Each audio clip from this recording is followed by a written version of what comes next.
Narendra Modi చరిస్మాని ఎదుర్కొనేటటువంటి capacity Rahul గాంధీకి లేదని, అలాగే బీజేపీ చరిస్మాని కూడా ఎదుర్కోలేకపోతున్నారు. బీజేపీని కూడా ప్రొటెస్ట్ చేయలేకపోతున్నటువంటి కాంగ్రెస్ పార్టీ వాళ్ళకి ఎప్పటికీ కాదు.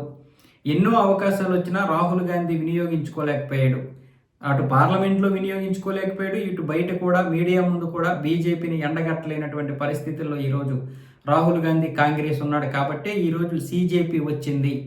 ఈ సీజేపీని తీసుకొచ్చింది కూడా ఆమ్ ఆద్మీ పార్టీ. ఆమ్ ఆద్మీ పార్టీ మొదటి నుండి చెప్తోంది కాంగ్రెస్కి ప్రత్యామ్నాయమైనటువంటి పార్టీ మాదే. కాంగ్రెస్ ఇక ఎప్పటికీ కూడా ముందుకు రాలేదు, మునుపటి యొక్క ఆ వైభవాన్ని సంపాదించుకోలేదు.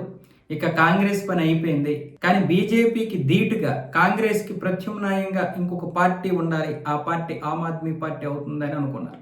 కానీ ఆమ్ ఆద్మీ పార్టీ కూడా చతికిల పడిపోయింది. ఢిల్లీ ప్రజలు ఓడగొట్టారు. ఇక పంజాబ్లో కూడా ఓడిపోయేటటువంటి పరిస్థితుల్లో ఉన్నప్పుడు వాళ్ళకి చెందినటువంటి కొంతమంది ఈ సీజేపీని తీసుకొచ్చి వెనక నుంచి ఫండింగ్ నడిపిస్తూ ఇప్పుడు ఎన్ఐరైలుగా ఉన్నటువంటి ఈ అభిజిత్ దీప్కే లాంటి వారిని తీసుకొచ్చి ఇప్పుడు ముందు నడిపించి సీజేపీ ద్వారా ఇలాంటి నిరసనలు చేపట్టి రేపు రాబోయేటటువంటి ఎన్నికలకి ఇప్పటి నుంచే దీన్ని ఒక రాజకీయ పార్టీగా తీర్చిదిద్దడానికి ప్రయత్నాలు జరుగుతున్నట్లుగా వస్తున్నటువంటి జాతీయ వార్తల్లో కొన్ని నిజాలు కూడా ఉన్నాయి. ఇది కేవలం బీజేపీని ఇబ్బంది పెట్టడం కోసమో లేకపోతే బీజేపీని గద్దెదించడం కోసం మాత్రమే కాదు, కాంగ్రెస్కి ప్రత్యామ్నాయంగా సీజేపీ వచ్చింది అనే ఒక సంకేతానికి కూడా ఇప్పుడు ఈ యొక్క పేపర్ లీకేజీని ఉపయోగించుకుంటున్నారు అన్న విధంగా కూడా జాతీయ న్యూస్లో వస్తుంది. కాబట్టి దీని మీద ఖచ్చితంగా వాళ్ళు నిఘా ఉంచిన విధంగానే ఇది నిజం కూడా కావచ్చు.